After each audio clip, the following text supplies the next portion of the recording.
Einstein's general theory is correct.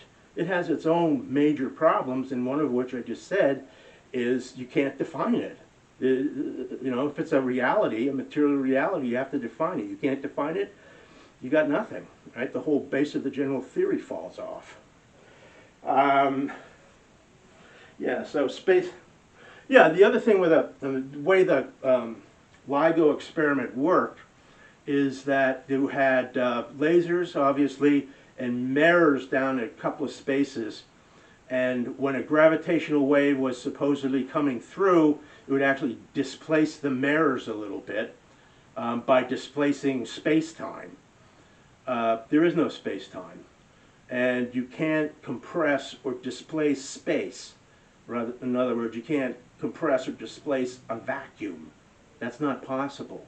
I mean, that's a seventh grade science understanding. So I don't think they came up with anything. I don't think it works exactly the way they say it does. And again, it's just major problems. Just on a side note, I wrote to Brian Greene, and I said that the string theory and the general theory both suffer from the same two problems. One, they're 90% mathematical, and two, they're 10% bad idea. And you know, he never got back to me for some reason, but anyway. So here you have an aspect of the general theory. You know, gravitational lensing is one aspect. Gravitational wave is another aspect.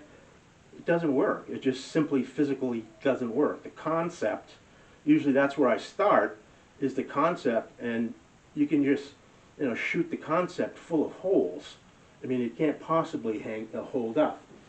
So, so gravitational waves, I don't think they really have much there, and until they can define what this space-time actually is. All right. Oh, so yeah, I put the discovery of gravitational waves is basically a flop. It isn't there. They haven't discovered anything as far as I'm concerned. So we'll move on.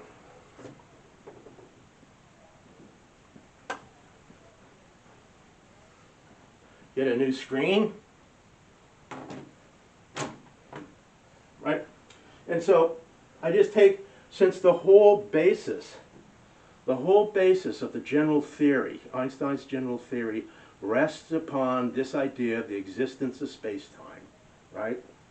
The problem with space-time is it won't and can't ever be defined, right? It can only mathematically be defined. Mathematical. But I could take a spot over someone's head, put in all the math, do all the equations, and figure out how that system is, even if there's nothing there. I mean, it's a mathematics without any substance to it, and it doesn't work. So that's another problem with it. Yeah, so if space-time bends, curves, or deforms, then what is the bending, right? Again, what's bending? You just can't say it's space-time. That's kind of a cop-out, right? It's not just space-time. It has no meaning to it. Ripples in space-time, I mean, that's what the gravitational waves are supposed to do. Ripples in space-time. Great. What are they rippling, right? What's rippling? There's nothing there to ripple. That's a major problem. Let me just say this. That's the difference between Newton and Einstein's ideas of gravity. That Newton never said in a gravitational field, his gravitational field, or the field bends under mass, right? He never said that. It was more a very simple model, but he didn't have any, space-time or space is bending and so forth. He doesn't really need to define space because we all understand it to be basically a vacuum, right? An emptiness. All right. Now we just need to figure out how it works. But Einstein, once you say that space-time warps, you have to define it. You can't just leave it there like space-time.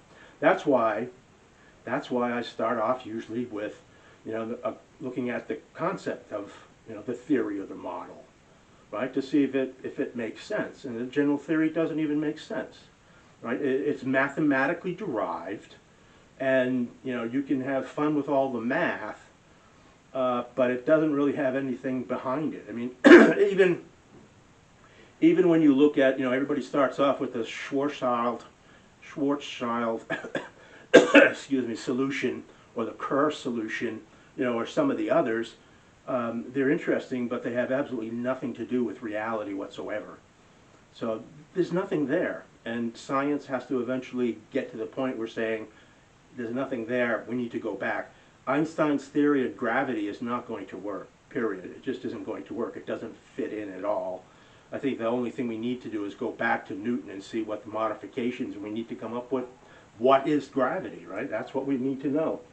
What is gravity? Frame dragging. I read the papers. I also don't think they have found anything. I think they had basically what you'd call confirmation bias. In other words, they wanted to see this idea of space-time, sort of dragging around, and so they set up the experiment, and basically they found what they wanted to see. That's really poor science, and I don't think they got anything there. There's no frame dragging. I mean, frame dragging really goes back to the luminiferous ether, of the 19th century, and into the 20th century. This mist that pervaded all of the universe, and that's how light propagated through this mist. Because they were thinking, even Maxwell, how can light just propagate in pure empty vacuum? So his equations are all set up with curvatures, wave equations, right? But in earlier video, I just said visible light doesn't travel in waves. It just travels in a straight line. And so luminiferous ether nor space-time can be defined, right? So eventually Einstein and the special theory just got rid of the luminiferous ether, and I think the space-time in the general relativity sense is going to go away too. You can't define either one of them, so they're really not much use. You have to define them. You can't define them, then you've got nothing. All right? So I would say this, rule number one, follow the science wherever it leads, right? And the science in this case is leading that the general theory can't work, right? There's nothing behind it. I mean, you can squeeze it and pull it and do whatever you want to, but it's not going to stand because the concept is bad. That's why when I do these videos, I basically put down a conceptual model. So I'm not hiding behind mathematics, right? I mean, there it is. There's an outline. In this case, it was sort of taking apart the general theory, but still, I mean, it's sort of the concept of why it can't possibly work, and it doesn't work. So, yes. So that's that's sort of the overview of ideas. Gravitational lensing. I'm not saying it doesn't exist, but I think you have to be careful with it. Not everything they see is gravitational lensing. I think it's something else. Maybe, like I said, the remnants of a supernova, something else going on. And gravitational waves, I don't think they discovered anything. I don't think they discovered absolutely anything. And they know about it. One thing with respect to gravitational,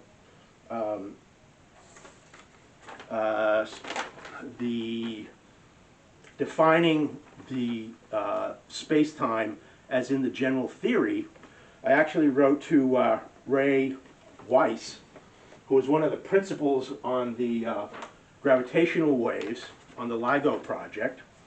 And I wrote to him and I said this, the scientific community, physicists, astrophysicists, and astronomers, must first define the medium fabric that is space-time. For without that, all physical aspects deriving from the general theory, including gravitational waves, are at best suspect. If gravitational waves can be directly detected, then space-time should be able to be directly measured, right? So if gravitational waves can be directly detected, then space-time should be able to be directly measured. And this is what he wrote back to me. He just said, it is almost certain that I will not be able to satisfy what you are after. I do not have a more physical notion of space-time than the conventional descriptions given in most of the textbooks on general relativity. And they don't define it. So I'm not here to embarrass people. That's an actual, that's an email when I wrote to Ray Weiss. And it's just the thinking of the current scientific community, which really pretty much reaching for something that isn't there. And if science is to move on, we need to take a look at that.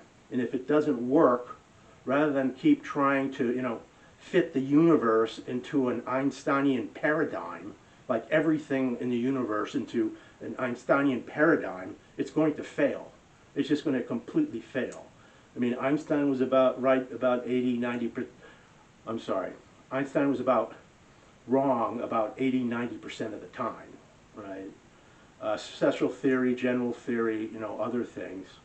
The one thing that he did do right, or came up with the correct model, was what he won the Nobel Award for, which was the photoelectric effect. I agree with that. Makes sense to me. The only thing is that photons aren't massless. Photons have mass, and that's in another one of the true story of the photon, or another video that I had done earlier. So anyway, it's something to think about, right? The wheels of science grind slowly, but I think the way that we need to go is to look at Mr. Einstein's ideas and just realize they simply don't work anymore, and we need to find a different path. So I appreciate you hanging in there with my hair, and hope to see you next time for another video. Goodbye.